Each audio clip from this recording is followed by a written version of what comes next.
All right, so I have a YouTube channel, and I have not done anything with it aside just a few videos here and there. But I've been doing some hay past year or so, and I had a New Holland 853. It's a big bar baler. It's a big machine, and it made a big 5x5 bale. And I found that my Ford tractor has a hard time picking them up because they make a really big bale. So I sold it, and I bought a John Deere 410. And if anybody knows anything about a John Deere 410, if you look on the internet, it is terrible. So I bought a 410 for cheap, but it needs a lot of work. So what does most people do when they buy something? They look on YouTube and they find videos on how to repair. I can't find any videos on repairing. So what I'm going to do is I'm going to try to repair this and see how well it goes. All right, so this is my 410. It makes a 4x5 bale, I believe, and it was sitting in this man's yard, and he's had it for years, and he said it run real good last time he used it, but I don't know when that was. So I am going to try to repair it. As much money as I have into it, I mean it's a win. You know, a lot of people talk about how the closed throat, I think that's what they refer to it as, is closed throat. And this belt was on. I just took it off to measure it, but this is what they look like. Let's see. Oh. All right, I got it out. All right, so this is what they look like. This has got the wide belt kit. They all four belts look this bad. I took that belt off so I could measure it, and I measured it, and it's almost 32. I think it's 33 foot long. I don't know. It's long. I've never dealt with a belt baler. Prior to last year, I've never ran a round baler, so that was an experience by itself. The big bar baler, it run really good, but it was big. To put it on a trailer was an act of Congress. It was nearly as wide as my trailer, and my tractor is not set up to run the same ramps as that. So I had to drag it around everywhere, and it was just a really big machine. So I'm hoping that with a small machine like this, I can carry it on my trailer instead of making 2 or 3 trips. So that's what I'm gonna do. So I will. The only instructions I have to go by at this point in time is essentially what's in the owner's manual I had to buy to tell me how to do this, and it does address it, and it talks about how the process of doing that. So I don't know, we'll see. I know it's gonna suck because I don't know when any of this crap's been touched, so I'm pretty sure I'm gonna break a lot of bolts, bust a lot of knuckles, but hopefully get it done. All right, so this is the manual I have, and this is the process it says to do it. I think there's, all right, so there's there's 17 steps to taking them apart. And then the replacing them, it goes to right here, I'm sorry. It goes to right here. So there's 23 steps. So this is what I'm going by. It's got pictures on it. The phone sets of pictures are a lot better than what they are. But I think I can figure it out. So according to the owner's manual, let me get this out. Okay, these sit right here. There's one here.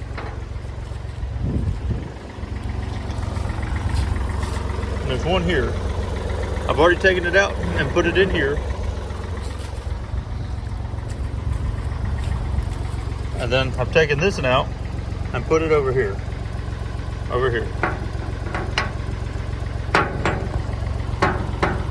Move the hose. Slide it in. Alright. There's a lock for this one. I don't think that's the only cylinder it has. Nope. No cylinder on this side. So I'm going to rest it back down. Because that's what it's telling us to do. So go to page 30.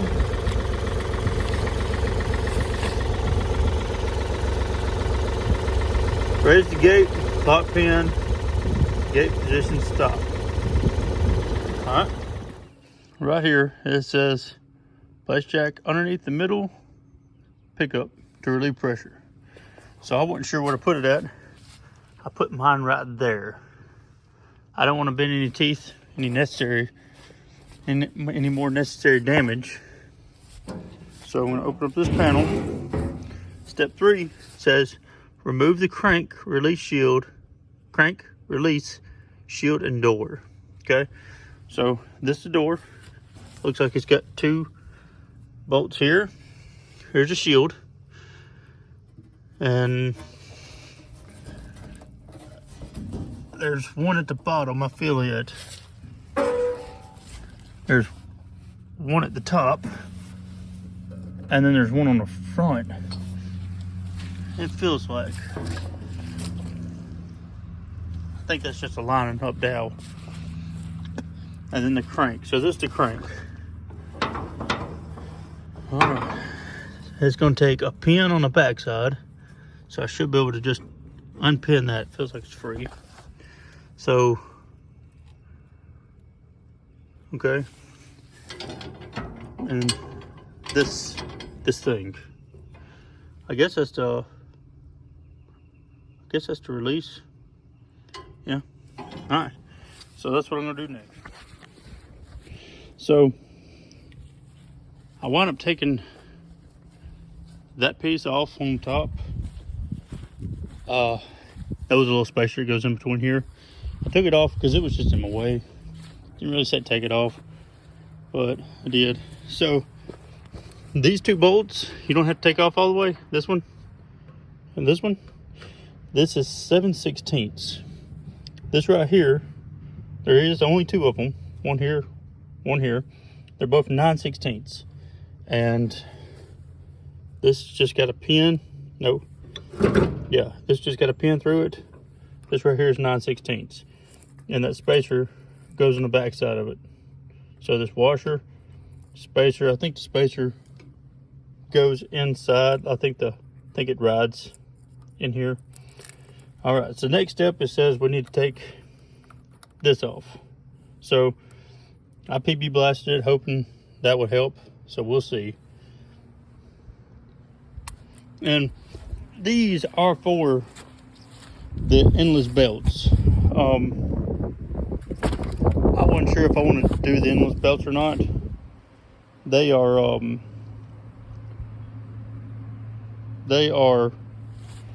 I forgot what the dimensions on them are, but what we're trying to accomplish is we got to drop this side down, and we're going to have to take all this crap right here off to get to these belts. These belts right here are in really bad shape.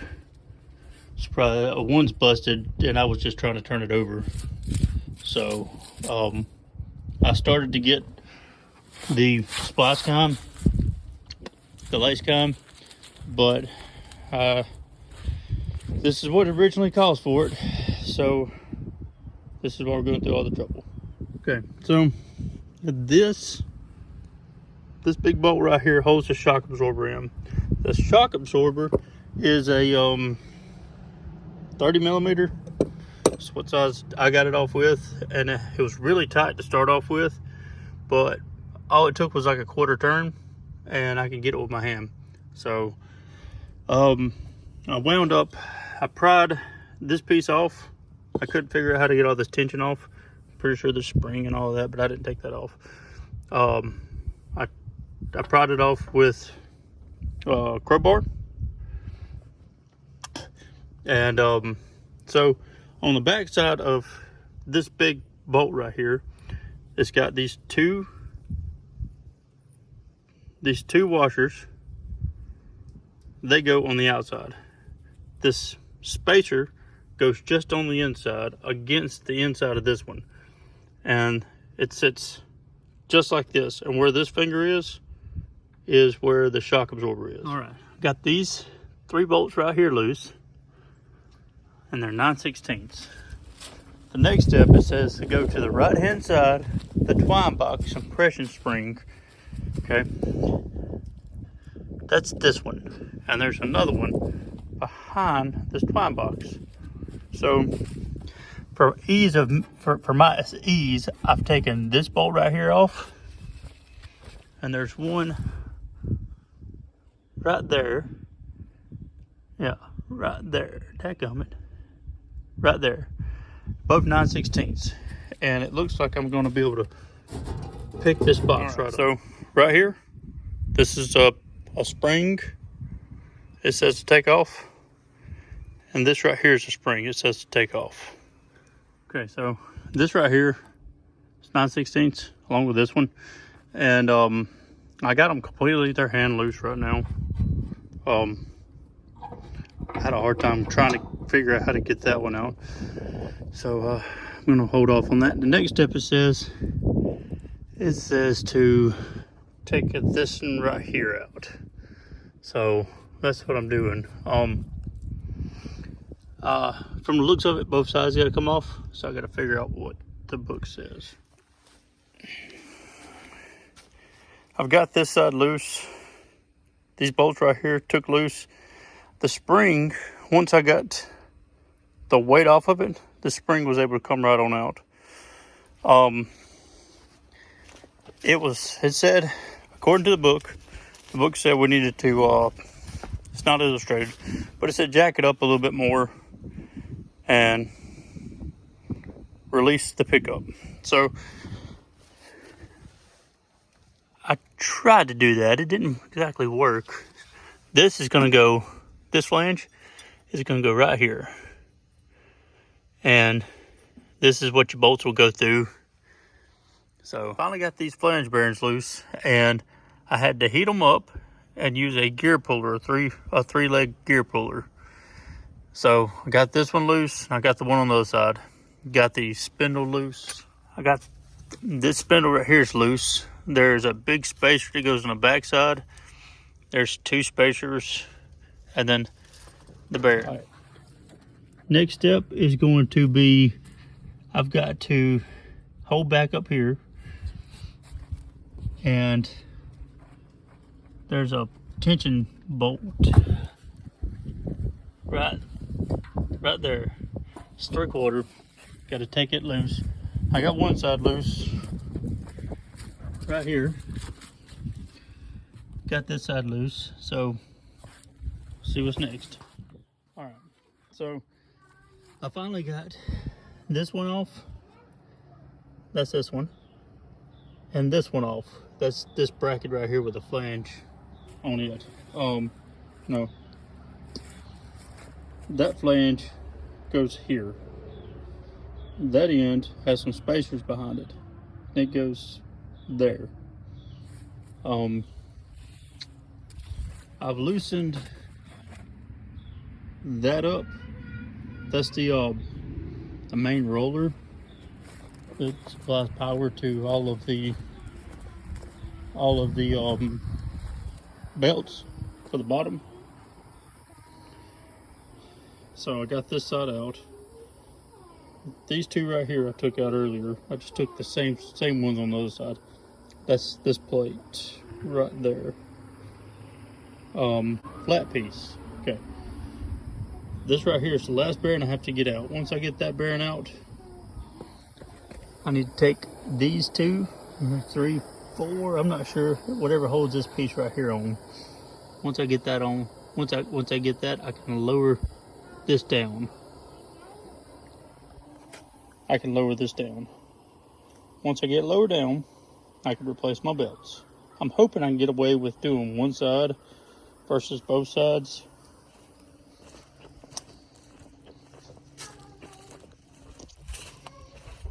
I got this side loose, but it does not have this cut through piece right here. So this side's supposed to stay permanent, I think. I think I'm just supposed to loosen those up.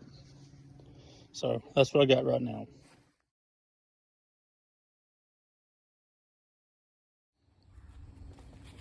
So I've got the belts in.